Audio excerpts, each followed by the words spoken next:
الحمدللہ رب العالمین والصلاة والسلام علی سید المرسلین اما بعد فاعوذ باللہ من الشیطان الرجیم بسم اللہ الرحمن الرحیم.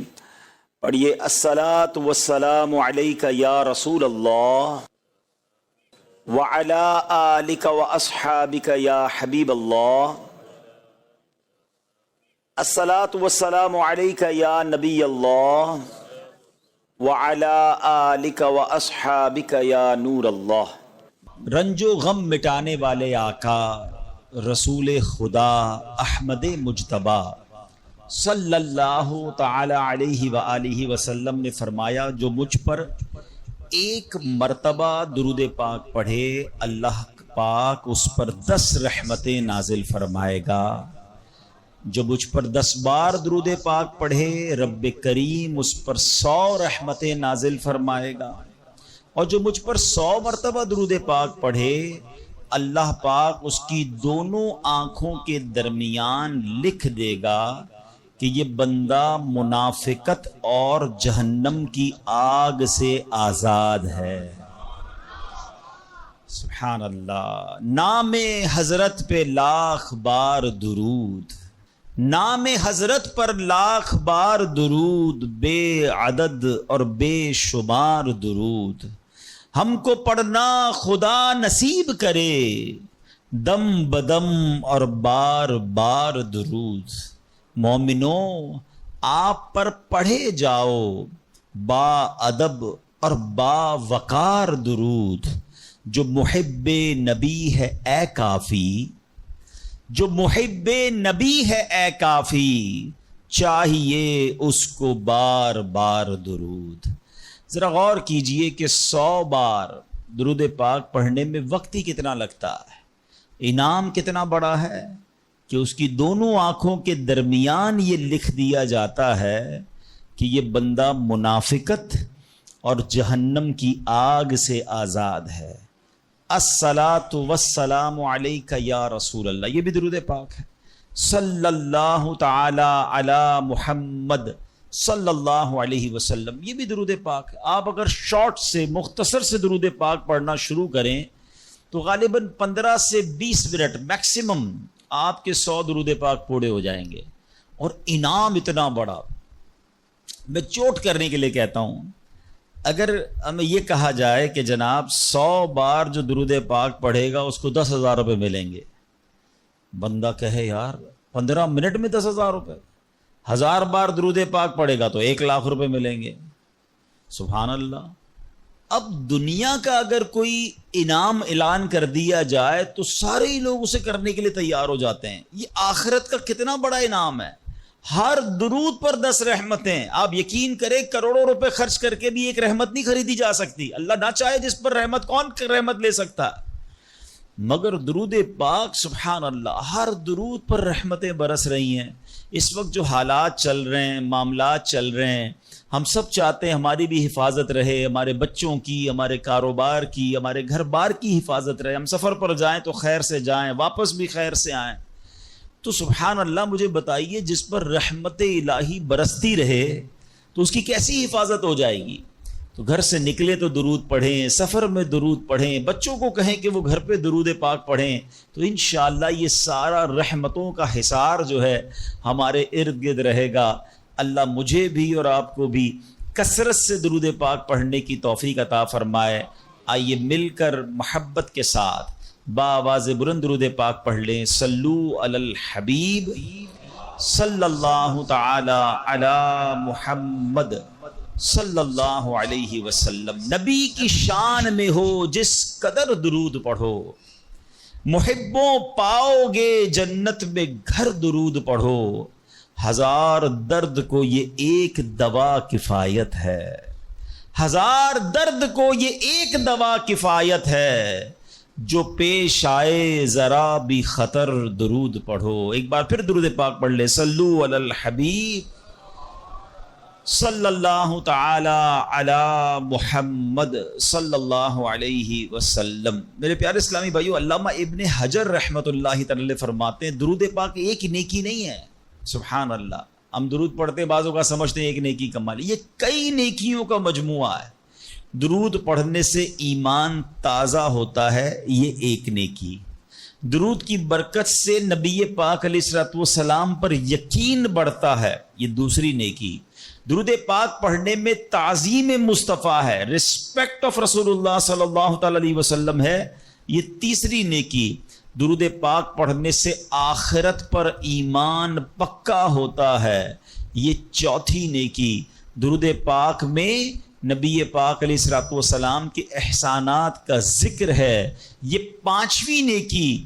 اور درود پاک میں نیکوں کے سردار مکی مدنی تاجدار صلی اللہ تعالی علیہ وسلم کا ذکر ہے، اور نیکوں کے ذکر پر رحمت اترتی ہے، یہ چھٹی نیکی ہے۔ آئے ہائے، نیکیوں کا انبار لگ جاتا ہے اگر بندہ درود پاک پڑھنے والا بن جائے۔ اللہ مجھے اور آپ کو کثرت سے درود پاک پڑھنے کی توفیق عطا فرمائے۔ ایک بار پھر درود پاک، صلو علی الحبیب صلی اللہ تعالی علی محمد صلی اللہ علیہ وسلم۔ ایک واقعہ بڑا مشہور واقعہ ہے اور قرآنی واقعہ ہے، کئی بار ہم نے سنا ہوگا۔ ایک عظیم خاندان کی یاد بہت زور سے، بڑی زور و شور سے دنیا بھر میں اس کا ذکر شروع ہو جاتا ہے، اور وہ عظیم خاندان ہے حضرت ابراہیم علیہ نبینا علیہ الصلوۃ والسلام کا خاندان۔ حضرت ابراہیم کی یاد ہے، حضرت اسماعیل کی یاد ہے، بی بی ہاجرہ کی یاد ہے۔ مسلمان حج کو جا رہے ہیں، اس میں بھی حضرت ابراہیم اور ان کے خاندان کی یادیں ہیں، اور جب قربانی کرتے ہیں تب بھی حضرت ابراہیم اور حضرت اسماعیل کی یادیں ہیں۔ کیا خاندان ہے! مگر ان واقعات سے جو آج بیان میں سے کچھ باتیں میں عرض کروں گا، اور اس کا مقصد کیا ہے انشاءاللہ وہ آگے بتاتا ہوں۔ ایک بادشاہ تھا نمرود۔ یاد رہے کہ دنیا میں 4 ہی ایسے بادشاہ گزرے ہیں جن کو پوری دنیا پر حکومت کرنے کا موقع ملا ہے، ٹھیک ہے؟ اس میں 2 ایمان والے تھے، 2 غیر مسلم تھے۔ جو ایمان والے تھے وہ حضرت سلیمان علیہ نبینا علیہ الصلوۃ والسلام، اور دوسرے حضرت ذوالقرنین رحمۃ اللہ تعالی علیہ۔ اور 2 جو غیر مسلم تھے، بے ایمان تھے، اس میں ایک تھا نمرود اور دوسرا فرعون۔ اچھا، اب نمرود جو تھا وہ بڑا ہی بدبخت تھا۔ ایک تو خدائی کا دعوے دار بھی ہو جاتا تھا، اور نمرود نے حضرت ابراہیم علیہ نبینا علیہ الصلوۃ والسلام کو بھی اپنی طرف بلانے کی کوشش کی کہ وہ بھی اس کی بات مانے۔ حضرت ابراہیم علیہ الصلوۃ والسلام اس کی بات نہیں مانتے تھے، وہ اللہ وحدہ لا شریک کی بات کرتے تھے۔ نمرود خدائی کا دعویٰ کرتا تھا۔ بڑے طویل واقعات ہیں کہ کس طرح نمرود کے دربار میں رہ کر حضرت ابراہیم نے حق کی دعوت دی۔ نمرود نے کہا کہ میں خدا ہوں، تو آپ نے فرمایا خدا تو وہ ہے جو زندہ کرتا ہے۔ تو نمرود نے کیا کیا، ایک بندہ جس کو سزائے موت سنا دی گئی تھی اس کو جیل سے نکال کے رہا کر دیا، کہا دیکھو میں نے بھی زندہ کر دیا، اس کی تو موت لکھی ہوئی تھی نا، سزائے موت ہو گئی تھی، میں نے اس کو فارغ کر دیا۔ آپ نے فرمایا اللہ تو وہ ہے جو موت دیتا ہے، تو اس نے ایک عام بندے کو پکڑا اور اس کو قتل کا حکم دے دیا، اس کو مار دیا، کہا کہ موت تو میں بھی دیتا ہوں۔ حضرت ابراہیم علیہ السلام نے کہا کہ میرا رب وہ ہے جو مشرق سے سورج کو نکال کر مغرب میں طلوع کرتا ہے، اگر تو خدا ہے تو مغرب سے نکال کر دکھا۔ اب اس کے پاس کوئی جواب نہیں تھا، یہ کیسے کر سکتا ہے کوئی؟ تو بہرحال کمال کا جذبہ تھا، کمال کا یقین تھا اللہ وحدہ لا شریک پر، ایسا یقین، سبحان اللہ۔ اب جب نمرود نے دیکھا کہ کوئی بات یہ ماننے کے لیے تیار نہیں ہے، تو ان بدبختوں نے یہ فیصلہ کیا کہ حضرت ابراہیم علیہ السلام کو آگ میں ڈال دیا جائے۔ اچھا، وہ کوئی نارمل آگ نہیں تھی، ایسی آگ نہیں تھی کہ لکڑیاں لگائیں اور جناب بندے کو ڈالنا ہے۔ ایک ایسی آگ تھی کہ جو اس وقت تک اتنی بڑی آگ لگائی نہیں گئی تھی، اور ایسی آگ تھی کہ کوئی پرندہ بھی اوپر سے گزرتا تھا تو وہ گزر نہیں پاتا، جل کے اس کے اندر کوئلہ بن جاتا تھا۔ اور حضرت ابراہیم علیہ الصلوۃ والسلام کو اس آگ میں پھینکا جانے لگا۔ دیکھیں، آج بھی اگر کوئی جیل میں قید ہو نا، سزا سنا بھی دی گئی ہو، تو اس کو یقین ہوتا ہے کہ کوئی نہ کوئی راستہ نکل آئے گا، ضمانت ہو جائے گی۔ یہاں تک کہ سزائے موت کے قیدیوں کو بھی یقین ہوتا ہے کہ چلے کوئی نہ کوئی چانس ہوگا، کوئی سزا معاف ہو جائے گی، کوئی عمر قید میں تبدیلی ہو جائے گی۔ سنا ہے پاکستان کی جیلوں میں کئی سال سے لوگ ہیں سزائے موت کے قیدی ہیں مگر ان کو سزائے موت نہیں ہو رہی، تو کوئی نہ کوئی یقین یا امید رہتی ہے۔ مگر حضرت ابراہیم علیہ السلام کو آگ میں پھینک دیا گیا، اپنی طرف سے اچھال دیا گیا۔ تو جبریل امین آئے اور آ کر کہا کہ اے ابراہیم کوئی حاجت ہے تو بتائیں۔ حضرت ابراہیم علیہ السلام کہتے ہیں مجھے تم سے کوئی حاجت نہیں ہے۔ کہا پھر جس سے حاجت ہے اس کو بتا دینا، اللہ رب العالمین کی بارگاہ میں تو عرض کریں۔ تو آپ نے کہا حسبی من سؤالی علمہ بحالی، اے جبرائیل میں کس حال میں ہوں میرا رب کریم جانتا ہے، اس کا جاننا میرے مانگنے سے بہتر ہے۔ اب یقین کا لیول تو دیکھے نا، اللہ دیکھ رہا ہے نا، میرے مانگنے سے بہتر یہ کہ وہ جانتا ہے، اس نے دیکھا ہے، اسے معلوم ہے مجھے آگ میں ڈالا جا رہا ہے، اگر وہ راضی تو میں بھی راضی۔ پنجابی شاعر کہتے ہیں نا، جے سونا میرے دکھ وچ راضی میں سکھ نو چلے پاوا ہوں، اگر میرا مالک میرے دکھ میں راضی ہے تو میں نے سکھ کو کیا کرنا ہے۔ یہ کیسا یقین تھا، مگر اس یقین کا نتیجہ کیا نکلا کہ قرآن میں رب فرماتا ہے یا نار کونی برداً وسلاما علی ابراہیم۔ پھر آگ کو رب نے کیا حکم دیا، ذرا سمجھیے گا بات کو، اللہ کی قدرت کا کیسا نظارہ ہے اس واقعے میں۔ مجھے بتائیے آگ کا کام کیا ہے؟ آگ کا کام تو جلانا ہی ہے نا، عقل بھی کہتی ہے، سائنس بھی کہتی ہے، تجربہ بھی کہتا ہے، جب بھی آگ ہے کوئی چیز ڈالو جلی جاتی ہے۔ مگر اسی آگ کو رب نے کیا حکم دیا، اے آگ ابراہیم پر ٹھنڈی اور سلامتی والی ہو جا۔ اللہ اکبر۔ حضرت ابراہیم کا ایمان ایسا تھا، یقین ایسا تھا کہ اتنی بڑی آگ جو ہے حضرت ابراہیم کے لیے گلزار بن جاتی ہے، باغ بن جاتی ہے۔ اچھا پھر ہوا کیا کہ نمرود جو ہے کچھ دنوں کے بعد، ایسا نہیں فوراً، کچھ دنوں تک آگ جلتی رہی، حضرت ابراہیم اس میں ڈالے جا چکے تھے۔ نمرود نے سوچا دیکھوں تو صحیح کہ ابراہیم کا حال کیا ہوا ہے۔ وہ اپنے محل کی چھت پر چڑھ گیا، اور چھت پر چڑھنے کے بعد اس نے آگ کی طرف دیکھا۔ وہ حیران ہو گیا کہ حضرت ابراہیم اس اتنی بڑی آگ میں ایسے بیٹھے ہوئے ہیں جیسے بندہ باغ میں بیٹھا ہوتا ہے، بالکل اس آگ نے کوئی بال بھی بیکا نہیں کیا۔ حضرت ابراہیم چند منٹوں یا چند گھنٹوں میں نہیں رہے۔ تفاسیر میں لکھا کہ حضرت ابراہیم علیہ السلام اس آگ میں ایک روایت کے مطابق 7 دن اور ایک روایت کے مطابق 40 دن اس آگ میں رہے، مگر جب آپ باہر آتے ہیں تو آگ کی نے کوئی اثر آپ پر نہیں ڈالا۔ اللہ اکبر۔ اچھا پھر اس نے کیا کیا، نمرود نے یہ کیا کہ ہو سکتا ہے یہ آگ کی جو ہے نا یہ کیٹیگری ٹھیک نہیں ہے، یہ آگ جلانے والی آگ نہیں ہے، تو نمرود نے پریکٹیکل کرنے کے لیے ایک اور بندے کو اس آگ میں ڈال دیا۔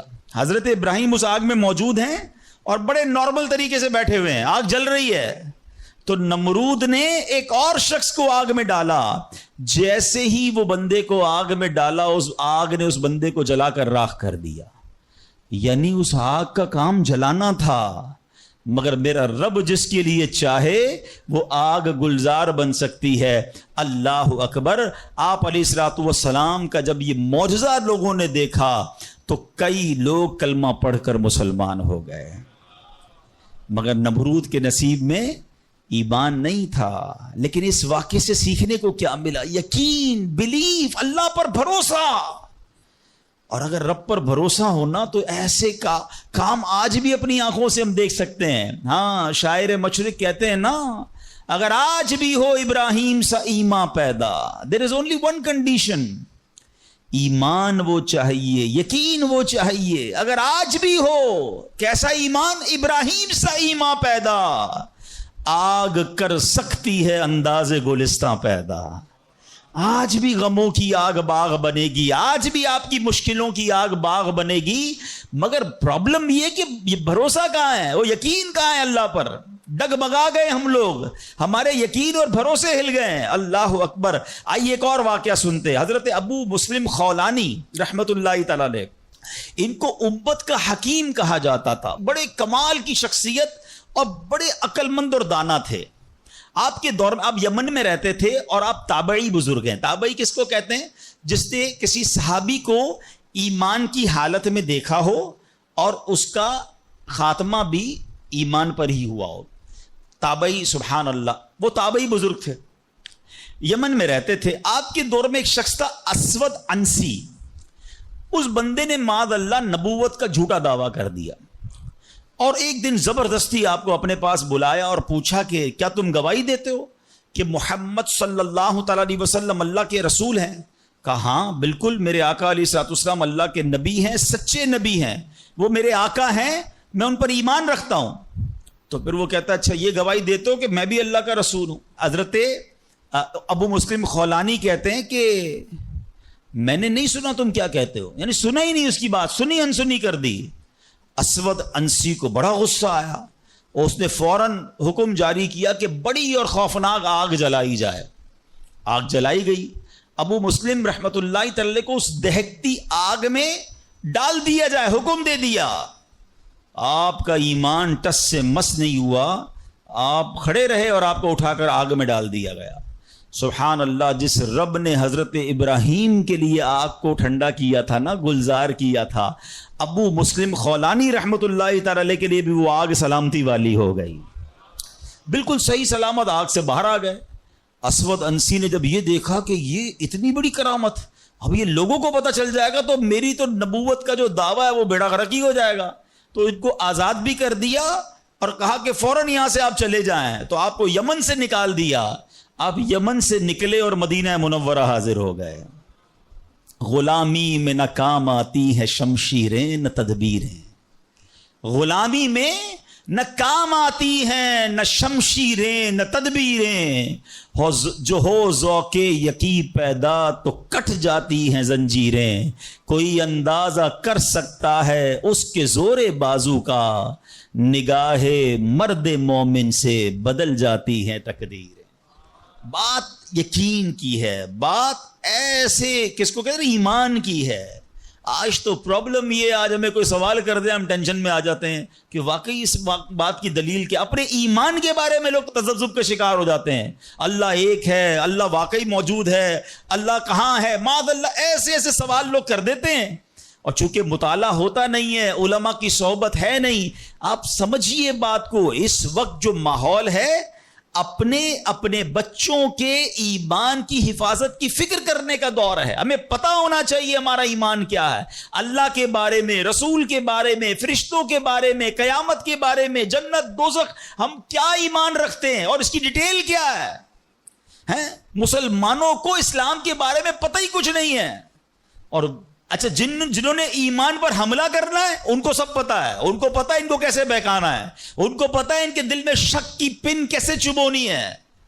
تو خدارا یہ بات سمجھیے کہ اس وقت باقاعدہ ایسے لوگ، ایسے ادارے کام کر رہے ہیں کہ کسی طرح مسلمانوں کا ایمان چھین لیا جائے، ان کو اپنے رب سے ہی جناب یقین ختم کر دیا جائے، اسلام سے ہی ان کو ہلا دیا جائے، مگر فکر ہی کسی کو نہیں ہے. امام عشق و محبت اعلی حضرت نے 100 سال پہلے یہ بات کہی تھی. بتاؤ وہ 100 سال پہلے کے معاملات تھے، اب اور کتنے خطرناک ہو گئے. آپ نے لکھا تھا سونا جنگل رات اندھیری، چھائی بدلی کالی ہے، سونے والو جاگتے رہیو چوروں کی رکھوالی ہے. انہوں نے سمجھایا تھا کہ چور رکھوالے بن گئے ہیں، آپ کو اسلام کے لبادے میں اسلام کی بات کرنے آئیں گے اور ایمان لوٹ کے چلے جائیں گے، پتہ بھی نہیں چلے گا. کہتے ہیں آنکھ سے کاجل صاف چرا لیں یا وہ چور بلا کے ہیں. کیا محاورہ استعمال کیا ہے، آنکھ میں جب کاجل لگا ہوا تو کون نکال سکتا ہے.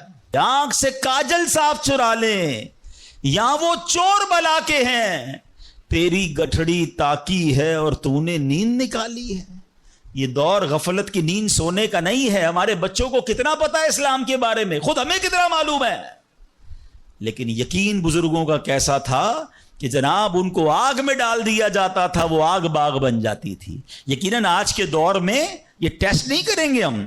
اب یہ بھی نہ ہو کہ جناب کوئی کہے چلو جناب اسلام یقین جو ہے میرا اسلام حق پر ہے کہ نہیں، آگ میں جاتا ہوں، آگ نہیں جلائے گی مجھے. پہلا ایسے یقین بھی تو لائیں نا. یہ امتحان اور ٹیسٹ کرنا ہمارا کام نہیں، یہ اللہ والوں کا انداز ہوتا تھا.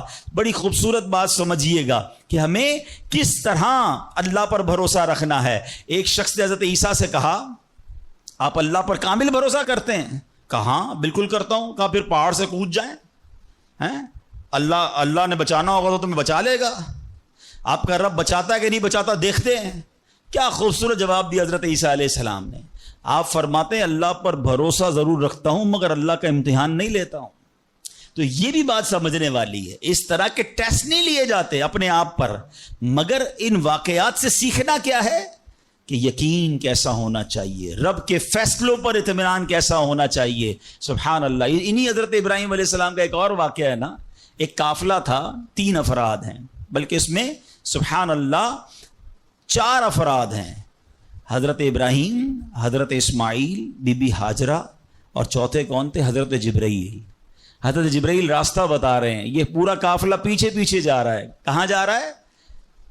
حضرت جبرائیل سے حضرت ابراہیم کو اتنا شوق تھا, پوچھتے ہیں جبرائیل ہماری منزل آ گئی؟ کہتے ہیں ابھی اور آگے. ہماری منزل آ گئی؟ کہتے ہیں ابھی اور آگے. لکو دک صحرا میں ایک ٹیلے پر جا کر, کون سی جگہ تھی جہاں آج مکہ آباد ہے؟ کچھ بھی نہیں تھا, کعبہ بھی نہیں تھا. اسی ٹیلے والی جگہ پر بعد میں کعبہ بنایا گیا. بالکل صحرا ہے, نہ پانی ہے نہ کھانا ہے. حضرت جبرائیل نے بتایا اے ابراہیم تمہارا مقام آ گیا ہے. حضرت ابراہیم کی اطاعت دیکھیں کہ وہ بیٹا جو 99 سال کی عمر میں دعاؤں کے بعد ملا ہے. حضرت اسماعیل آپ کو 99 سال دعا کرتے کرتے گزر گئے, پھر ملے تھے, مگر حکم کیا تھا کہ اپنے بیٹے کو, اپنی زوجہ کو وہاں چھوڑ آؤ. حضرت ابراہیم اپنی زوجہ کو, اپنے بیٹے کو جب چھوڑ کر جاتے, تھوڑے سے کھجورے ہیں, پانی ہے, تو بی بی ہاجرہ کیا کہتی ہیں؟ 3 بار کہا کہ ابراہیم کس کے سہارے چھوڑے جا رہے ہیں, کس کے سہارے چھوڑے جا رہے ہیں؟ حضرت ابراہیم نے جواب نہیں دیا. تو آخر میں کہتی ہیں اللہ امرک بہذا, اے اللہ کے نبی, کہ اللہ پاک نے آپ کو اس کا حکم دیا ہے؟ آپ نے کہا ہاں مجھے رب نے حکم دیا ہے. اب یقین دیکھیں اس خاتون کا, اس ماں کا یقین دیکھیں جس کا چھوٹا بچہ ساتھ ہے, دودھ پیتا بچہ ساتھ ہے, نہ کوئی انسان نہ پرندہ. مگر جب حضرت ابراہیم نے کہا نا کہ ہاں رب کا حکم ہے, تو کیا کہا؟ اے اللہ پاک کے نبی, اگر یہ اللہ پاک کا حکم ہے تو پھر آپ خیر سے جائیں, اللہ ہمیں ضائع نہیں کرے گا. رب کا حکم ہے نا, پھر کھانا بھی اسی نے دینا ہے, پانی بھی اس نے دینا ہے, ہماری حفاظت بھی اسی نے کرنی ہے. آئے ہائے یقین کیسا تھا کہ وہ رب رحمان قدرتوں والا ہے. اللہ وہ ہے جو مردے سے زندہ نکال سکتا ہے. اللہ وہ ہے جو دن سے رات کو بناتا ہے, رات سے دن کو بناتا ہے. اللہ پاک وہ ہے جو بنجر زمین کو سرسبز و شاداب بنا دیتا ہے. یہ وہی رب ہے جو صحرا سے چشمے نکال دیتا ہے. اللہ پر یقین تھا کہ اگر پانی نہیں تو کیا ہوا, پانی بھی اسی کی نعمت ہے, وہی عطا فرمانے والا ہے. ارے یہاں کھانا نہیں تو کیا ہوا, رزق دینے والا تو موجود ہے. سبحان اللہ. اور ایسا ہی ہوا, کہا آپ خیر سے جائیے, اللہ ہمیں ضائع نہیں کرے گا. کیا خوبصورت شعر ہے نا. یقین مثل خلیل آتش نشینی, یقین مثل خلیل آتش نشینی, یقین اللہ مستی خود گزینی, سن اے تہذیب حاضر کے گرفتار, غلامی سے بدتر ہے بے یقینی. کیا ترجمہ ہوا اس کا؟ اس کا معنی کیا ہوا؟ یقین کیا ہے؟ حضرت ابراہیم کی طرح بے خطر بغیر ڈرے آگ میں کود جانے کا نام یقین ہے. یقین کیا ہے؟ محبت الہی میں غرق ہو جانا اور اپنے آپ کی اصلاح میں لگ جانا یقین ہے.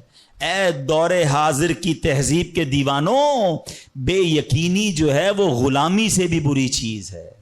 آج بے یقینی کی فضا کیسی ہے, یقین ہی نہیں ہے کسی کو. تذبذب, ٹینشن, اللہ پر, دین پر, اپنے دنیا کے معاملات پر یقین ہی نہیں ہے کسی کو, ہر وقت فکروں میں گھرا ہوا ہے.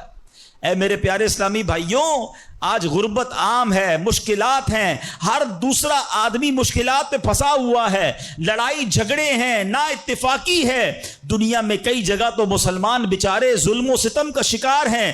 اللہ پاک ان کی غیب سے مدد فرمائے. الحمدللہ مسلمانوں نے تاریخ میں شاندار کارنامے سر انجام دیے ہیں. اللہ کریم نے مسلمانوں کو بڑی شان و شوکت سے نوازا ہے, مگر اب حالات کسی اور طرح کے چل رہے ہیں. کبھی غور کیا اس کی وجہ کیا ہے؟ اس پر تجزیہ کیا جائے تو ایک بڑی وجہ سامنے یہ آتی ہے کہ مسلمانوں میں بے یقینی بڑھا دی گئی ہے. پیارے آقا مکی مدنی مصطفیٰ صلی اللہ تعالی علیہ وسلم کا ذرا فرمان سنیے. مشہور صحابی حضرت ابو ہریرہ رضی اللہ تعالیٰ عنہ اس حدیث کے راوی ہیں. رسول ذیشان مکی مدنی سلطان صلی اللہ تعالیٰ علیہ وسلم نے فرمایا ما اخاف علی امتی الا ضعف الیقین. آقا فرماتے مجھے اپنی امت پر خوف نہیں ہے مگر یقین کی کمزوری کا، یعنی اور کوئی خوف نہیں ہے. یہ امت ایسا نہیں ہوگا کہ شرک میں مبتلا ہو جائے گی. فرمایا میری امت اللہ پاک کا انکار نہیں کرے گی، ہاں میری امت کو جو بڑا مسئلہ درپیش ہوگا ان کا یقین کمزور ہو جائے گا، ان کا بھروسہ کمزور ہو جائے گا. ایک اور حدیث پاک سنیے، آقا فرماتے ہیں نجا اول هذه الامه بالیقین والزہد. اس امت کے پہلے لوگ یقین اور دنیا سے بے رغبتی کے ذریعے نجات پا گئے. وَيَهْلِكُ آخِرُ هَذِهِ الْأُمَّةِ بِالْبُخْلِ وَالْعَمَلِ. اور اس امت کے جو آخری لوگ ہوں گے کنجوسی اور لمبی امیدوں کے سبب ہلاک ہو گئے. پہلے والے یقین کی وجہ سے کامیاب ہو گئے. کیسا یقین تھا؟ 313 تھے نا، مگر بھروسہ رب پر کیسا تھا کہ فرشتوں کی فوج مدد کے لیے آ جاتی ہے. اور بعد والے فرمایا کنجوسی ہوگی، لمبی امیدیں ہوں گی. کنجوسی کیوں ہوتی ہے؟ مال خرچ کروں گا ختم ہو جائے گا، یقین نہیں ہے نا، یہ پیسے چلے جائیں گے. زکات نہیں دیتے لوگ، اللہ کی راہ میں خرچ نہیں کر رہے، لمبی امیدیں بنائیں، یقین نہیں ہے. کاش یہ بات سمجھ آ جائے کہ میرے اور آپ کے نصیب میں جو رزق لکھا ہے وہ لکھا ہوا ہے، وہ ہمیں مل کر رہے گا، مگر اسی کی ٹینشن میں زندگی گزر رہی ہے. بے یقینی کی کچھ مثالیں میں آپ کو سمجھاتا ہوں. ابھی تک شاید کچھ لوگ کہہ رہے ہوں گے یار یہ بات تو ٹھیک کر رہے ہیں، بے یقینی ہونی نہیں چاہیے، مگر ہمیں تو بے یقینی نہیں ہے. اب میں کچھ ایگزامپل کے ذریعے سمجھاتا ہوں. ہم مانتے تو ہیں اللہ پاک رزق دینے والا ہے، ٹھیک ہے، پھر بھی مال کے پیچھے مارے پھرتے ہیں. کوئی لندن پیرس کے خواب دیکھ رہا ہے، کشتیوں کے اندر بیٹھ کر، پچھلے دنوں واقعات ہوئے نا، پیسے دے کر وہ ڈنکی لگا کر جاتے ہیں، کوئی راستے میں مر جاتا ہے، کوئی کشتی میں بیچارے ڈوب گئے. کیوں؟ یقین نہیں ہے ادھر پیسے نہیں ملیں گے ادھر پیسے ملیں گے، کسی طرح ادھر چلا جاؤں یا مر جاؤں گا بھوکا. ذرا غور کیجئے اے میرے پیارے اسلام بھائی، کو سود کا کام کرتا ہے. کیوں کرتا ہے سود کا کام؟ یقین نہیں ہے نا کہ حلال کماؤں گا تو پیچھے رہ جاؤں گا. ملاوٹ، رشوت، ڈاکہ، چوری، اگر ان تمام غلط کاموں کے پیچھے آپ دیکھیں تو یقین نہیں ہوتا کہ یار ملاوٹ نہیں کروں گا تو مال نہیں بکے گا، پیسے والا کیسے بنوں گا، غریب ہی رہ جاؤں گا. یقین ختم ہو گیا ہے، جس کی وجہ سے ہر دوسرے آدمی کو جناب غلط کام کرنا ہے. آگے چلیے، ہم مانتے ہیں نماز دنیا بھی سنوار دیتی ہے، آخرت بھی سنوار دیتی ہے، سنتے بھی ہیں بولتے بھی ہیں، مگر نماز پر دنیا کو ترجیح دیتے ہیں. یار نماز پڑھوں گا تو کاروبار پہ، دکان پہ کون بیٹھے گا؟ نماز پتہ ہے آخرت اور دنیا سنوار دے گی، یقین نہیں ہے. اسی طرح ہم مانتے ہیں کہ مسلمان کی ترقی قرآن پر عمل کرنے میں ہے، مگر نہ قرآن خود پڑھتے ہیں نہ اپنے بچوں کو پڑھاتے ہیں. ہم مانتے ہیں کہ اللہ پاک دعائیں قبول فرماتا ہے، مگر بے یقینی ہے، اول تو دعا مانگتے نہیں ہیں اور مانگتے ہیں تو یقینی نہیں ہوتا. اب یقین کریں، علماء نے لکھا ہے کہ جو بندہ بغیر یقین کے ساتھ دعا مانگتا ہے نا، اس کی دعا قبول ہی نہیں ہوتی ہے. یعنی مثال دیتا ہوں، آپ بیمار ہیں یا پریشان ہیں یا کوئی مشکل میں ہیں، دعا کرتے ہوئے یہ خیال آ رہا ہے یار مسئلہ حل ہونا تو نہیں ہے، چلو پھر بھی مانگ لیتے ہیں. علماء کہتے ہیں حل ہی نہیں ہونا ہے، تمہیں رب پر ہی بھروسہ نہیں ہے. اب مثال دیتا ہوں اس کو ایک بلا تمثیل. آپ کا کوئی ملازم ہے، اس کو پیسوں کی ضرورت ہے اور وہ آپ کے پاس آ کے کہتا ہے صاحب 5,000 روپے کی ضرورت ہے، مجھے لگتا تو نہیں آپ دیں گے، چلیں پھر بھی آپ سے مانگ ہی لیتا ہوں. آپ بتائیں آپ اس کو پیسے دیں گے یا ڈانٹ دیں گے کہ جب تمہیں مجھ پر یقین ہی نہیں ہے تو آئے کیوں میرے پاس؟ مجھے لگتا تو نہیں آپ میری مدد کریں گے، چلیں پھر بھی آپ سے کہہ دیتا ہوں میری پہلے ہی آپ نے اس بندے کو ناراض کر دیا نا. ہم کہتے نہیں ہیں مگر ہماری بے یقینی یہ کہہ رہی ہوتی ہے اور اللہ سے دعا کر رہے ہوتے ہیں کہ اللہ مجھے امید تو نہیں تو دے گا، پھر بھی میں مانگ رہا ہوں. توبہ توبہ توبہ. یقین پتہ ہے کیسے کام کرواتا ہے؟ ایک بڑا پیارا واقعہ ہے. ایک گاؤں میں بارش نہیں ہو رہی تھی اور لوگ پیاسے مر رہے تھے، کئی سال ہو گئے بارش نہیں ہو رہی تھی. آخر کار گاؤں والوں نے پلان کیا کہ سارے گاؤں والے جمع ہوتے ہیں اور مل کر دعا کرتے ہیں، نماز استسقاء، اور اس کا ایک پورا طریقہ ہے دعا کا. ایک قطرہ بارش کا نہیں پڑ رہا تھا، مویشی بھی پیاسے، لوگ بھی پیاسے، کنویں بھی سوکھ گئے تھے.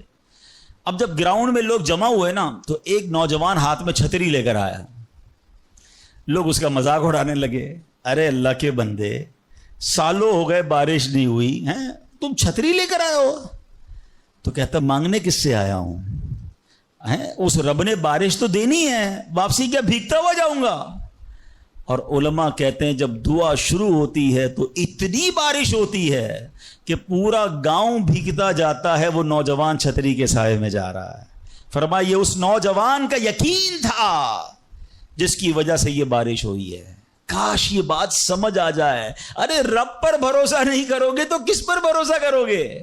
اپنے دین پر, اللہ رسول کے فرمان پر ہی ہمیں بھروسہ نہیں ہے. غور کیجئے, یہ یقین لے آؤ واپس, زندگی میں موج آ جائے گا. زندگی اتنی پرسکون ہو جانی ہے اگر اللہ کے فیصلوں پر یقین آ جائے, اللہ کی عطاؤں پر یقین ہو جائے, آخرت کے وعدوں پر یقین ہو جائے, نبی پاک کی حدیثوں پر یقین ہو جائے. اعلیٰ حضرت رحمت اللہ تعالی علیہ کا کیسا یقین تھا. ایک بار غالباً اپنی والدہ کے ساتھ حج پر جا رہے تھے. وہ زمانے میں پانی کے شپ جاتے تھے. اتنا زبردست رف سی ہو گیا, طوفان آ گیا, لوگ ڈر گئے, کلمے پڑھنے لگے, یہاں تک کہ لوگوں نے کفن نکال لی ہے کہ چلو کفن پہن لے, ڈوبنے والا ہے جہاز. اعلیٰ حضرت امام اہل سنت مفتی ہیں, ٹھیک ہے نا, اتنے بڑے مفتی ہوتے ہوئے نا آپ نے بھی والدہ کو کہا میں اللہ کی قسم کھا کر کہتا ہوں جہاز نہیں ڈوبے گا. تھوڑی دیر ہوئی تو ایسا ہی ہوا, جہاز کو کام ڈاؤن ہو گیا, سب خیر سے پہنچ گیا. تو ماں نے کہا بیٹا اتنی بڑی قسم کیسے کھا لی تم نے؟ کہ میں نے نبی پاک علیہ الصلوۃ والسلام کا فرمان سنا ہے, جو کشتی میں بیٹھ کر یہ دعا پڑھ لے, بسم اللہ مجریہا و مرساہا ان ربی لغفور الرحیم, وہ کشتی نہیں ڈوبے گی. میں اللہ کی قسم کھا کے کہتا ہوں کہ میرے نبی نے فرمایا نا, وہ یقین تھا. ہم کتنی بار دعا پڑھتے ہیں مگر دعا پڑھ کے بھی کہتے ہیں پتہ نہیں قبول ہوگی نہیں ہوگی, پڑھ لیتے ہیں. یہ والی چیز نکال دیں. وظیفے ہمارے کیوں نہیں لگتے؟ لوگ کہتے ہیں وظیفہ پڑھ رہا ہوں مسئلہ نہیں ہو رہا, تعویذ لیا پھر بھی مسئلہ. تعویذ پہنتے وقت بھی خیال ہی ہوتا ہے چلو یار پہن لیتے ہیں, پتہ نہیں ہونا ہے نہیں ہو تو کچھ نہیں ہونا. وظیفہ پڑھ رہے اور کہہ رہے پتہ نہیں ہوتا. پہلے یقین لائیں. اچھا ڈاکٹر بھی یہی کہتے ہیں, یہ صرف آپ یہ وظائف اور ان چیزوں میں نہیں, آپ اگر ڈاکٹر پر بھی یقین نہ رکھیں نا کہ یار اس کی دوائی پتہ نہیں کام کرتی ہے نہیں کرتی, کیونکہ بہت ساری چیزوں کے پیچھے یقین, ول پاور. بڑا خوبصورت جملہ میں نے کتاب میں پڑھا تھا کہ جو لوگ کہتے ہیں یہ ہو جائے گا ان سے ہو جاتا ہے, جو لوگ کہتے ہیں یہ نہیں ہوگا ان سے نہیں ہوتا ہے. کاش یہ بات سمجھ آ جائے آپ کو. ہو جائے گا, آپ کر لو گے. بڑے بڑے کام لوگ کر جاتے ہیں, میں کر لوں گا انشاءاللہ, پتہ نہیں ہوگا نہیں ہوگا, ٹرائی کر لیتا ہوں, پہلے ہی سمجھ لو نہیں ہوگا. اندر حوصلہ تو لائیں نا, یقین تو لائیں. اگر رب پر ہی بھروسہ نہیں ہوگا تو ہم کدھر جائیں گے؟ اب ذرا سنیے گا, امیر اہل سنت ایک بڑا پیارا واقعہ اپنے رسالے میں لکھا کہ ایک ڈاکوؤں کا گروہ جو تھا ڈکیتی کے لیے ایک جگہ پہنچا. تو وہاں کھجور کے 3 درخت تھے. ایک درخت خشک تھا یعنی اس میں پھل نہیں لگے ہوئے تھے, دوسرا درخت پھلدار تھا. تو ڈاکوؤں کا سردار نے دیکھا کہ ایک چڑیا جو ہے وہ پھلدار درخت سے اڑتی ہے, خشک درخت پر جاتی ہے, واپس پھلدار درخت پہ آتی ہے, پھر خشک درخت پر جاتی ہے. تو اس نے کہا چکر لگائی جا رہی ہے, کوئی ماجرا ہے. تو اس نے غور سے دیکھا تو کیا دیکھا کہ وہ چڑیا جو ہے وہ پھلدار درخت سے جو ہے وہ کھجور لیتی ہے, اور جب خشک درخت پر جاتی ہے تو وہاں ایک اندھا سانپ منہ کھولے بیٹھا ہے. وہ چڑیا جا کر اس کے منہ میں کھجور ڈال کے آتی ہے, پھر دوبارہ جاتی ہے کھجور لا کر پھر اس سانپ کے منہ میں ڈالتی ہے. وہ جب ڈاکوؤں نے دیکھا تو وہ تو حیران ہو گیا, رونے لگ گیا کہ اے اللہ پاک, یہ وہ جانور ہے سانپ جس کو مارنے کا حکم تیرے پیارے حبیب علیہ الصلوۃ والسلام نے دیا ہے, کیونکہ یہ مسلمانوں کو تکلیف پہنچاتا ہے. مگر تو نے جب اس کی آنکھیں لی تو اس کے رزق کا انتظام کر دیا, اور ایک چڑیا کی ڈیوٹی لگا دی کہ وہ جا کر اس کو کھانا پہنچائے.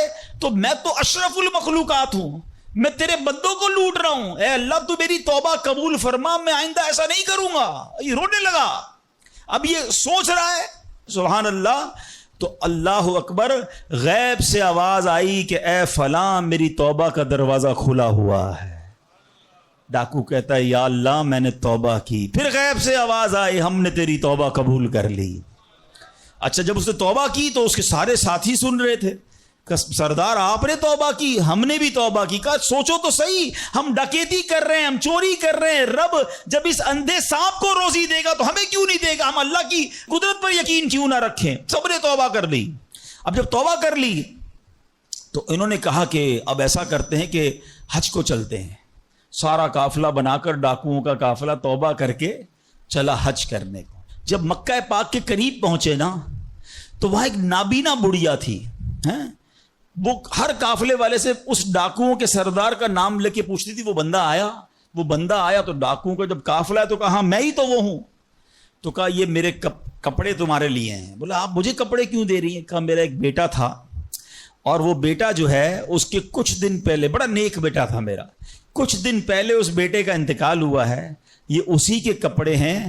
3 دن سے مسلسل نبی پاک علیہ الصلوۃ والسلام میرے خواب میں تشریف لا رہے ہیں اور فرما رہے ہیں کہ اس نام کا بندہ آئے گا، اس کو یہ کپڑے دے دینا.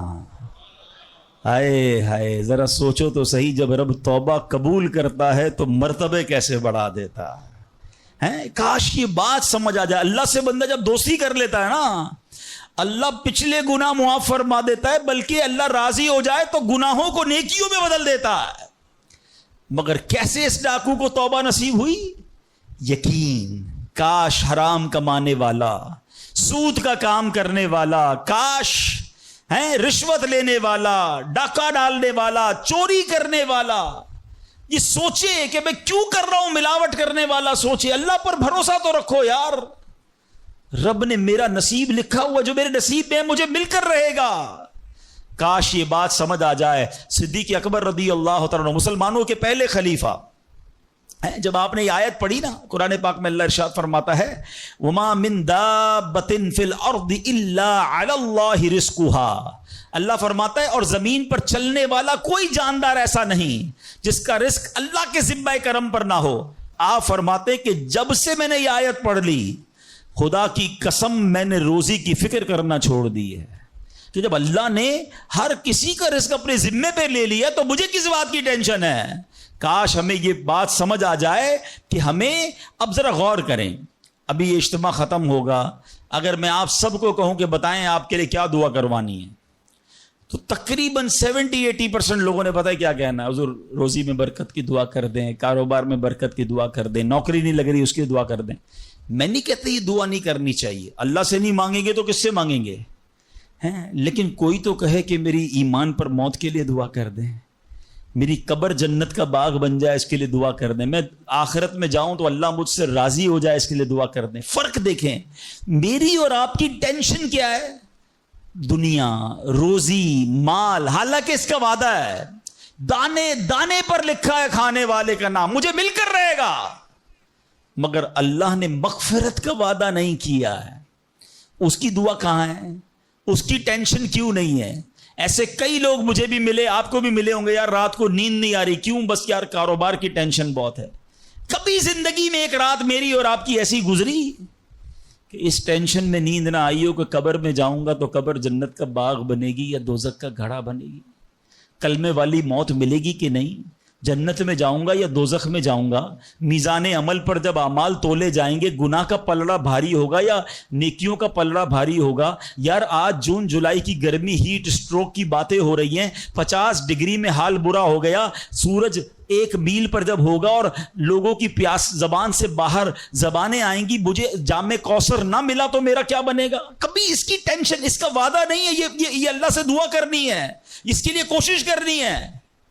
ساری زندگی ایک ہی ٹینشن، چھوٹا گھر ہے تو بڑا کرنا ہے، کاروبار کو وسیع کرنا ہے، اور آمدنی. اور میں نہیں کہتا دعا نہ کریں، کوشش نہ کریں، خدا نہ خواستہ اس کا کوئی یہ مطلب نہ لے کہ چلو بھائی اب تو اللہ نے اپنے ذمہ کرم پر لے لیا تو اب کوئی کام کاج نہیں کرنا. نہیں، دنیا عالم اسباب ہے، اسباب کا کشکول لے کر بارگاہ الہی میں جانا ہے اور توکل والے انداز میں دعا کرنی ہے تو اپنی رحمت کے سمندر سے ہمارے اسباب کے کشکول میں وہ ہماری روزی عطا فرمائے گا. اسباب اختیار ضرور کرنے، مگر اسی فکر میں زندگی تو برباد نہ کر دینا کہ سارا صبح سے لے کر شام تک ایک ہی ٹینشن. بھروسہ رکھے رب پر, یقین رکھے رب پر. آج حال یہ ہے, بچہ پیدا ہو جائے تو ٹینشن, او ہو اب میرا بچہ ہو گیا, اس کی آگے پرورش میں کیسے کروں گا, اس کی تعلیم کا کیا ہوگا, اور خاص طور پہ بچی پیدا ہو جائے تو ایسے بدبخت لوگ ہیں کہ اب جناب بیوی کو برا بھلا کہہ رہے ہیں, خاندان میں جھگڑے ہو رہے ہیں بچی کی پیدائش پر کہ اب اس کی شادی کیسے ہوگی, یہ تو بوجھ آ گئی ہے. معاذ اللہ. سمجھ نہیں آتی کہ جس رب نے بچی دی ہے انشاءاللہ رزق بھی وہی دے گا, اسباب بھی وہی دے گا. ارے جب اس نے مجھے پالا ہے وہ اس کو بھی پالے گا. کیا خوبصورت بات علماء نے لکھی, جو رب ہاتھی کو من اور چونٹی کو کن دے سکتا ہے وہ مجھے بھی میرا رزق عطا فرمائے گا. آپ ذرا سوچیں تو صحیح, کس کس کو رزق دیتا ہے. حدیث پاک کا مضمون ہے تم اللہ پر بھروسہ کرو, جیسا بھروسہ کرنے کا حق ہے وہ تمہیں ایسے روزی دے گا جیسے پرندوں کو روزی دیتا ہے. پرندوں کو سمجھتے کتنی کیسے روزی ملتی ہے, کبھی گھونسلے دیکھیں پرندوں کے. اچھا پہلے تو یہی نہیں پتا کراچی والوں کو تو پرندے دیکھنے کو نہیں ملتے, ہم نے درخت کاٹ کے پورا شہری کنکریٹ کا جنگل بنا دیا. ورنہ یہ پوچھے بزرگوں سے, ہم بھی چھوٹے تھے تتلیاں بھی دکھتی تھیں, صبح مدرسے اسکول جاتے تھے تو کوئل کی آواز بھی آتی تھی, اب تو کراچی والوں کے ہارن کی آواز آتی ہے ہم کو. اب تو یہ پرندے بھی چلے گئے. کہاں چلے گئے, ہم نے درخت کاٹے, ہمیں نظر ہی نہیں کہ درخت ہے کیا. آج گاڑی پارک کرنے کے لیے ہر بندہ درخت کا سایہ ڈھونڈ رہا ہے مگر درخت لگاتا نہیں ہے. کاش یہ بات سمجھ آ جائے کہ جتنے درخت لگتے جائیں گے شہر یا ملک خوشگوار بھی ہوگا, موسم بھی کول ڈاؤن ہو جائے گا. یہ جو آج ہم کہتے ہیں نا اتنی گرمی بڑھتی جا رہی ہے, اس کی ایک بڑی وجہ یہ ہے, یہ میرا موضوع نہیں ہے, لیکن جو موسم کا تغیرات, کلائمیٹ ڈس آرڈر ہے, کاش یہ بات سمجھ آئے کہ پلانٹیشن نہیں ہم کر رہے, ہم پودے نہیں لگاتے بلکہ پودے کاٹ دیتے ہیں. کتنے درخت کاٹے, کتنے جنگل ختم کر دیے ہم نے. الحمدللہ دعوت اسلامی کا شعبہ FGRF, اب پلانٹیشن ہم کرتے چلے جا رہے ہیں. 30 لاکھ پودے لگائے مگر یہ تھوڑے ہیں. کاش میری یہ بات لوگ سن رہے ہوں کہ اگر آپ نے اپنے آنے والی نسلوں کو خوشگوار موسم دینا ہے, اچھے حالات دینے ہیں, ٹھنڈی چھاؤں دینی ہے, آکسیجن کی فیکٹریاں دینی ہیں, تو ہم سب کو کم از کم ایک پودا لگانا چاہیے. 24 کروڑ پاکستانی سب صرف ایک پودا لگائیں اور اس پودے کو درخت بنائیں, صرف پودے کو بچے کی طرح پالیں. آپ یقین کریں ہمارا ملک ایک پورا ملکی باغ بن جائے گا. تو اب ذرا سوچیں کہ ہمیں یہ بات سمجھنی ہے کہ یہ گھونسلے, یہ جو حدیث میں سنا رہا تھا بات کہاں سے چلی کہ اللہ پرندوں کو کیسے رزق دیتا ہے. آپ کو پتا پرندے کتنے, ایک تحقیق کے مطابق اس دنیا میں جتنے انسان ہوتے ہیں نا ملٹی پلائی بائی 10 جانور ہوتے ہیں. اگر 800 کروڑ انسان ہیں, 8 ارب کے قریب آبادی ہو گئی دنیا کی, 800 کروڑ 8 ارب, تو آپ سمجھو کہ 80 ارب جانور ہیں دنیا میں. اور کہا جاتا ہے ملٹی پلائی بائی 10 کریں اس کو تو اتنے پرندے ہوتے ہیں. یعنی اس کا مطلب 800 ارب کم و بیش پرندے ہیں دنیا میں. آپ نے پرندوں کے گھونسلے دیکھے کبھی؟ یہ جب گھر سے صبح اڑتے ہیں نا اپنے گھونسلے سے, سب کے پیٹ خالی ہوتے ہیں, گھونسلے میں کوئی کبڈ نہیں ہوتی ہے, کوئی شام کا دوسرے دن کا چارہ نہیں ہوتا ہے, بچے چھوٹے چھوٹے چھوڑ کر جاتے ہیں. مگر یہ 800 ارب پرندے جب شام کو گھونسلے میں آتے ہیں اللہ سب کو رزق دے چکا ہوتا ہے. کوئی پرندہ دنیا میں بھوکا نہیں سوتا. کیا خوبصورت بات, سمجھو اس کا مزہ لو نا. رب ہاتھی کو من دیتا ہے, اس کو ہاتھی کو کتنا کھانا چاہیے, دنیا میں کتنے ہاتھی ہوں گے, اس کو روز کے منو کھانا مل جاتا ہے. اور چونٹی کو کن چاہیے ہوتا ہے چھوٹا سا, وہ رب اس کو کن بھی دے دیتا ہے, پرندوں کو روزی دے دیتا ہے. اور جو اشرف المخلوقات ہیں وہ ٹینشن کھا رہے ہیں, وہ کبھی بلڈ پریشر کی گولی, تو کبھی شوگر کی گولی, کبھی ڈاکٹر کے پاس, ٹینشن بہت ہے ڈاکٹر صاحب 2 سال بعد کیا ہوگا, مارکیٹ ڈاؤن. ارے بھائی تم سب چیزوں کا وعدہ ہے اور تم اس ٹینشن میں رہ گئے. ارے یہ کوشش کرنی تھی تو آخرت کی کرنی تھی, اللہ کو راضی کرنے کی کرنی تھی. لیکن یہ تمام باتوں کے باوجود, جیسے میں نے کہا نا کہ چھوڑنا نہیں ہے کام کاج, کچھ بے وقوف لوگ یہ سمجھ رہے ہوتے ہیں ایسا نہیں ہوگا. بڑی خوبصورت ایک بات اور کر دوں کہ اللہ پر بھروسہ کیسا کرنا ہے. ایک صوفی بزرگ شیخ سعدی لکھتے ہیں کہ ایک شخص تھا گھر سے محنت مزدوری کے لیے کام کاج کے لیے نکلا. اس نے دیکھا کہ ایک لومڑی ہے, اندھی ہے, اپاہج ہے, نہ دیکھ سکتی ہے نہ چل سکتی ہے. وہ حیران ہو گیا, ہاتھ پیر بھی نہیں, آنکھیں بھی نہیں, یہ لومڑی کھاتی کہاں سے ہے, چیک کرتا ہوں. تھوڑی دیر بیٹھا, تو ایک شیر آیا. شیر نے کہیں سے شکار کیا تھا, وہ اپنا شکار لومڑی کے آگے ڈال دیا. اندھی لومڑی, اس نے جو کھانا تھا کھایا, باقی شیر لے کے چلا گیا.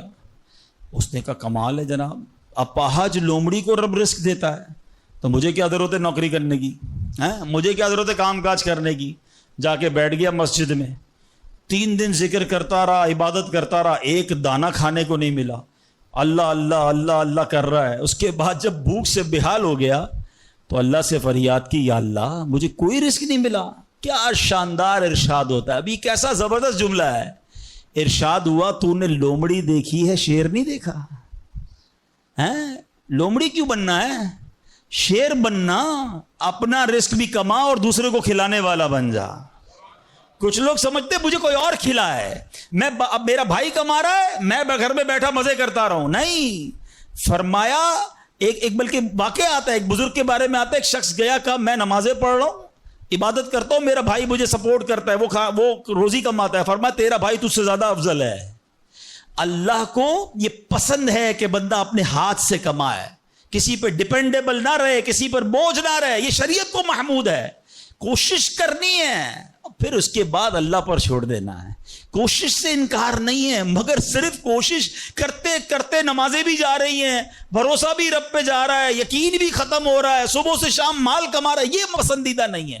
تو ان دونوں چیزوں میں فرق کرنا ہے اور اللہ پر یقین رکھنا ہے. پھر دیکھیں انشاءاللہ کیسے دنیا اور آخرت کی برکتیں ملتی ہیں. تو بہرحال میرے پیارے اسلامی بھائیوں, کاش یقین مل جائے تو پھر دیکھیں یقین کیسے کام بناتا ہے. امام حسن بصری نے ایک حدیث پاک بیان کی. آپ فرماتے ہیں, حدیث سنیے گا. پیارے آقا علیہ الصلوۃ والسلام فرماتے ہیں, لوگوں کو اس دنیا میں سب سے بہترین چیز یقین اور عافیت عطا کی گئی ہے. لہذا اللہ پاک سے ان دونوں چیزوں کا سوال کیا کرو. اللہ سے یقین مانگے اور اللہ سے عافیت مانگے. امام حسن بصری جب حدیث پاک بیان کی نا, تو فرمایا رسول اکرم علیہ الصلوۃ والسلام نے سچ فرمایا, یقین ہی کی برکت سے جنت ملتی ہے, یقین ہی کی برکت سے آدمی جہنم سے دور بھاگتا ہے, یقین ہی کی برکت سے فرائض پورے ادا کرتا ہے, یقین ہی کی برکت سے آدمی ایمان پر ثابت قدم رہتا ہے, اور عافیت میں بڑی بھلائی رکھ دی گئی ہے. اے کاش ہمیں یقین ملے, ہمیں عافیت ملے. حدیث پاک میں آتا ہے, حدیث قدسی ہے, اللہ پر کیسا بھروسہ رکھنا ہے, انا عند ظن عبدی بی, میں اپنے بندے کے گمان کے نزدیک ہوتا ہوں جو مجھ سے رکھے. مفتی احمد یار خان نعیمی اس حدیث پاک کے تحت فرماتے ہیں, یہاں عبد سے مراد بندہ مومن ہے, یعنی بندہ میرے بارے میں جیسا یقین رکھے گا میں ویسا ہی اس کے ساتھ معاملہ کروں گا. بس یہ سمجھ لو آج بات, میرا اللہ بہتر فرمائے گا, رب میرے لیے بہترین فیصلہ کرے گا. وہ مجھے پالنے والا ہے, میری ماں سے زیادہ چاہنے والا. یقین تو کرو نا اس پر. لوگوں کو اللہ پر ہی یقین نہیں رہا ہے, میرا تو کام ہی خراب ہو جاتا ہے, اللہ معاذ اللہ, اب اس پہ کفریہ کلمات بھی کہہ دیتے ہیں, میرا تو جناب مسئلہ ہی حل نہیں ہوتا, میری دعا تو رب سنتا ہی نہیں ہے, میری مشکل آسان وہ کرتا ہی نہیں ہے. تم کھڑے نہیں ہو سکو گے. تم اللہ سے بدگمان نہ رہنا. اللہ کرے کہ انسان یہ سمجھ جائے کہ مجھے رب پر اچھا گمان رکھنا ہے. شاعر کہتے ہیں نا, جو سوچتا ہوں وہی بات ہونے لگتی ہے. پوچھو پازیٹیو لوگوں سے, ان کے ساتھ پازیٹیو جب سوچتے ہیں پازیٹیو ہونے لگتا ہے. جو سوچتا ہوں وہی بات ہونے لگتی ہے, جڑا ہوا ہے زمانہ میرے گمان کے ساتھ. اچھا سوچو گے تمہیں اچھا ملے گا. اب غور فرمائیے, جب یہ ذہنی بندہ بنا لے یار سچ سے کاروبار نہیں چلتا, تو پھر آپ کو برکت کاروبار میں کیسے ملے گی؟ پہلے ہی آپ نے یقین کر لیا ہے. جب یہ ذہن بنا لے کہ نماز کے لیے وقت نکالا تو کام میں نقصان ہو جائے گا, تو پھر کام میں ترقی بھی نہیں ملے گی. اب ذہن بنا لیا کہ ترقی کے لیے صرف دنیا کی ڈگریاں کمانی ہیں, تو پھر قرآن کریم کی برکات کہاں سے نصیب ہوں گی؟ جب یہ ذہن بنا لیا کہ آج نیکی کا دور ہی نہیں ہے, کچھ لوگوں کا ذہن بن گیا ہے بھائی جناب کوئی نیکی کا دور نہیں ہے, تو پھر نیکی کی برکت بھی نہیں ملے گی. ذہن پازیٹیو رکھیں, ذہن اچھا رکھیں, انشاءاللہ آپ دیکھیں آپ کے ساتھ اچھا ہونا شروع ہو جائے گا. میرے پاس وقت کم ہے ورنہ اس پر تو پوری ریسرچ موجود ہے. آپ پازیٹیو سوچتے ہیں تو پازیٹیو انرجیز آپ کی طرف متوجہ ہو جاتی ہیں. اب تو سائنس بھی کہتی ہے نیگیٹو سوچتے ہیں تو نیگیٹو انرجیز آپ کی طرف متوجہ ہوتی ہیں, آپ ڈی مورلائز ہونا شروع ہو جاتے ہیں, آپ کے حوصلے ٹوٹنا شروع ہو جاتے ہیں. اور جس کو ول پاور کہا جاتا ہے, جس کو اچھا سوچنا کہا جاتا ہے, اگر بندہ یہ کرنا شروع کر دے پھر دیکھیں اس کے کام کیسے بن جاتے ہیں. تو اللہ کرے کہ بھئی یہ بات سمجھ آ جائے کہ ہمیں اپنے رب سے انشاءاللہ یقین حاصل کرنا ہے. حضرت خالد بن معدان رحمت اللہ تعالی علیہ فرماتے ہیں تعلموا الیقین کما تعلموا القرآن, یعنی یقین کو بھی ایسے ہی سیکھا کرو جیسے قرآن سیکھتے ہو. میں نے بھی اسے سیکھ کر حاصل کیا ہے. سبحان اللہ. اب یقین سیکھنے کے لیے, یقین حاصل کرنے کے لیے علماء نے بڑے طریقے لکھے. پہلے تو بندہ دعا کرے کہ اے اللہ مجھے اپنا یقین عطا فرما. بڑی پیاری دعا حضرت ابوبکر صدیق کیا کرتے تھے, اللہم حب لی ایمانا و یقینا و معافاتا و نیہ, اے اللہ مجھے پکا ایمان, پختہ یقین, عافیت اور سچی نیت عطا فرما. اللہ پاک سے دعا کرتے رہیں اور ایسے لوگوں کے ساتھ رہیں. آخری بات کر لیتا ہوں جناب, پرابلم پتہ ہے کیا ہے؟ ڈی مورلائز بندہ پتہ ہے کہاں ہوتا ہے؟ اس کا یقین متزلزل کب ہوتا ہے؟ وہ کیسے شک اور شبے والی لائف میں آ جاتا ہے؟ یہ صحبت سے ملتا ہے.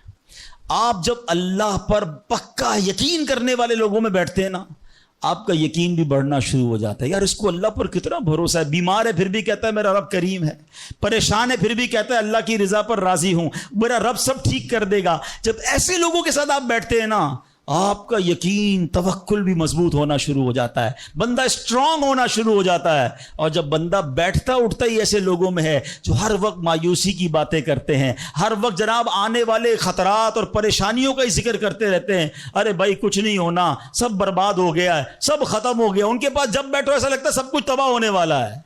ایسے لوگوں کے ساتھ نہ بیٹھیں, حوصلے والے لوگوں کے ساتھ بیٹھیں, توکل والے لوگوں کے ساتھ بیٹھیں, اللہ سے محبت کرنے والوں کے ساتھ بیٹھیں. پھر دیکھیں انشاءاللہ آپ کے کام کیسے سیدھے ہو جائیں گے. ایک آخری بات چلے کر لیتا ہوں, اللہ پر بھروسہ, اللہ کے فیصلوں پر یقین کیسے حاصل ہو. مجھے یہ کیسے پتا چلے کہ یار یہ چیز میرے لیے بہتر ہے. میں نے کئی بار اپنے بیانات میں یہ اگزامپل دی ہے, میں دوبارہ دے دیتا ہوں, شاید کسی کے دل پر اثر کر جائے. میں مثال دیتا ہوں. ہمیں بعض اوقات بندہ پتہ ہے اللہ سے یقین کہاں ٹوٹتا ہے؟ جب بندہ دعائیں مانگتا ہے, التجائیں کرتا ہے, بڑی رو کر التجا کرتا ہے, مصیبت میں ہوتا ہے, اس کو کوئی چیز چاہیے ہوتی ہے اور اس کو نہیں ملتی ہے, تو بندہ کہتا ہے رب تو میری سنتا ہی نہیں ہے. اتنی دعائیں کی, مسجد میں جا کے کی, مکے مدینے میں جا کے کی, فلاں بزرگ سے بھی دعا کرے, نہیں ہو رہا میرا کام. جب بندے کا کام نہیں ہوتا نا تو اس کو لگتا ہے کہ یار میں اللہ پر کیسے بھروسہ کروں. یہاں جا کر شیطان حملہ کرتا ہے. اب آئیے اس وسوسے کو کیسے ختم کریں. آپ میں سے کئی ایسے مجھے نظر آ رہے ہیں جو والد ہوں گے یا بڑے بھائی ہوں گے. آپ کا کوئی چھوٹا بیٹا یا چھوٹا بھائی ہو اور بیمار ہو جائے, اس کو بخار ہو جائے, گلا خراب ہو جائے اور وہ رونے لگے کہ ابو میں نے آئس کریم کھانی ہے, میں نے ٹھنڈا شربت پینا ہے. اچھا بتائیے آپ اسے ٹھنڈا شربت پلائیں گے؟ وہ رو رہا ہے آپ کے سامنے, آئس کریم کھلائیں گے اسے؟ جواب دیجئے نہیں, وہ رونے دیں گے آپ اس کو. آپ کا ایک دوست برابر میں بیٹھا ہو اور کوئی کہے یار کیسے ظالم ابو ہیں, بچہ رو رہا ہے دے دینا اسے آئس کریم, تو آپ ایک جواب دیتے ہیں میں والد ہوں, مجھے پتا ہے اس کو کب کیا دینا ہے. ایسا ہی ہے نا. اب ذرا دل پر ہاتھ رکھ کے میرا جملہ سننا, تم والد ہو, تمہیں پتا ہے بیٹے کو کب کیا دینا ہے. میرے مالک کو نہیں پتا مجھے کب کیا دینا ہے. میں رو رہا ہوں, میں گر گڑا رہا ہوں, میں تڑپ رہا ہوں, وہ نہیں دے رہا. ارے یہی بہتر تھا. ہو سکتا ہے کہ میں جو مانگ رہا ہوں مجھے مل جاتا تو وہ میرے لیے اور برا ہوتا. علماء کہتے ہیں کسی کا امیر ہونا اس کے لیے اچھا ہے کیونکہ وہ غریب ہوگا تو وہ ایمان سے متزلزل ہو جائے گا. کسی کا غریب ہونا اس کے لیے اچھا ہے کیونکہ اگر اسے مال دے دیا جائے گا تو اس کا ایمان چلا جائے گا, وہ غلط کاموں میں پڑ جائے گا. کسی کو اولاد دینا اس کے لیے اچھا ہے اور کسی کو بے اولاد رکھنا اس کے لیے اچھا ہے. ہو سکتا ہے بیٹا ایسا ہونے والا ہو جو بڑا ہو کے باپ کو ہی مار کے گھر سے نکال دے کہ کیا ہم نے نہیں دیکھے ایسے واقعات؟ ایسی اولاد نہیں دیکھی جو ماں باپ کو قتل کر دیتی ہے؟ لوگ کہتے ہیں اس سے بہتر تو بچہ ہی نہ ہوتا۔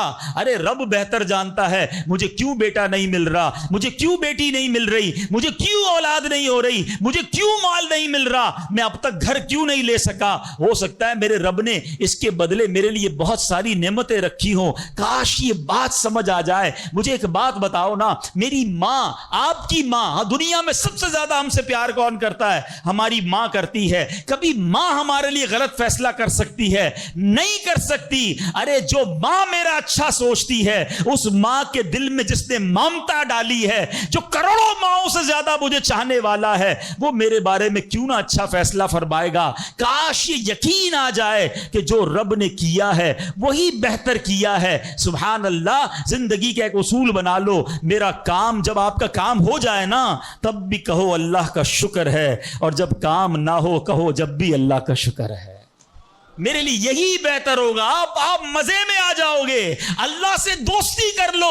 اے میرے رب، جو تو نے فیصلہ کیا میں اس پر راضی ہوں۔ آپ کسی ٹینشن میں نہیں رہو گے۔ ہمارا پرابلم پتہ ہے کیا ہے؟ ڈیفنس کے لوگوں جانتے ہیں، کبھی گزرتے ہوں گے نا ڈیفنس کی گلیوں سے، یار یہ پلاٹ بہت اچھا مل رہا تھا، 4 سال پہلے یہ ریٹ تھا، میں لے لیتا، آج تو کتنی پرائس ہو گئی۔ یار وہ گاڑی 1 مہینہ پہلے لینے والا تھا، نہیں لی، گورنمنٹ نے پرائس بڑھا دی۔ یار یہ فیکٹری میں پہلے خرید لیتا۔ اسی ٹینشن میں رہتے ہیں، یہ کر لیتا، وہ کر لیتا۔ ارے نہیں کیا، نہیں ہوا، وہی میرے لیے بہتر تھا۔ جو رب نے دیا وہی میرے لیے بہتر ہے۔ خدا کی قسم، جس دن اللہ پر بھروسہ سیکھ لیا، رب سے دوستی کر لی، رب کے فیصلوں پر اطمینان تمہیں حاصل ہو گیا، زندگی کے بہت سارے غم ختم ہو جائیں گے۔ جو بھی ہوگا وہ رب کی طرف سے ہے۔ ارے جب حضرت ابراہیم آگ میں ڈالے جا رہے ہیں، جبریل امین آ کے پوچھتے، بتاؤ اے ابراہیم تمہاری کوئی مدد کر سکتا ہوں، کوئی حاجت ہے؟ فرماتے مجھے کوئی حاجت نہیں۔ کہا اللہ سے تو کہہ دو کہ رب دیکھ رہا ہے، اس کا دیکھنا میرے مانگنے سے بہتر ہے۔ ہائے ہائے اللہ، حضرت ابراہیم کے اس یقین کا کوئی ذرہ عطا فرما دے، اس توکل کا کوئی حصہ عطا فرما دے۔ باتیں تو ہم بڑی بڑی کرتے ہیں، مگر جب سر پہ پڑتی ہے، جب کوئی مشکل آتی ہے، پھر ہمارا یقین ہل جاتا ہے۔ اللہ مجھے بھی اور آپ کو بھی اپنی سچی محبت عطا فرمائے، سچا یقین عطا فرمائے، سچا بھروسہ عطا فرمائے۔ اور یقین کریں جس دن رب پر بھروسہ مل گیا، آپ کی مشکل، آپ کی غم کی آگ باغ بننا شروع ہو جائے گی، آپ کی مشکلیں آسان ہونا شروع ہو جائیں گی۔ اللہ کریم ہم سب کو اپنا بھروسہ نصیب فرمائے۔